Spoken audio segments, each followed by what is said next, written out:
నువ్వు భయపడుతున్నా మాట్లాడతా ఇంట్లో నీ ఇంట్లో నువ్వు మాట్లాడుకుంటే బయట ఊర్లో ఎవరు మాట్లాడతారా? రెడ్డి గడ్డి మా ఇల్లు రెడ్డి గడ్డి మాట్లాడు. ఆయనే సపోర్ట్ చేయడు. ఇక్కడ వార్డు మెంబర్ కూడా నిలబడడానికి లే జనసేన ఏం చేస్తావు? అది చేసిన పని అది చేస్తున్నా నేను. అది వార్డు నెంబర్ నిలబెట్టడానికి ఇప్పుడు ఎంత నువ్వు ఒక పని చెయ్యి, నువ్వు ఒక్కడే నిలబడిపో వార్డు మెంబర్ గా. నేను కార్యకర్త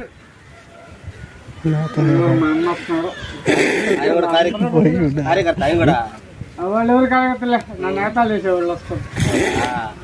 పోనీలే పాపం. సరే అయితే ఏం చేస్తుంటారు మీరు? జగన్ ఓటేద్దామని వచ్చాం. జగన్ అయితే నాకు పడతాం కూడా. నాకు కూడా పడదు. ఏం చేస్తాం, ఓటు వేయాల్సిందే. కాపీ రాదు. హామీలు ఎక్కువ ఇచ్చేసేసాడు కదా చంద్రబాబు నాయుడు. ఏమన్నా ఎందాక వచ్చారు మీరు?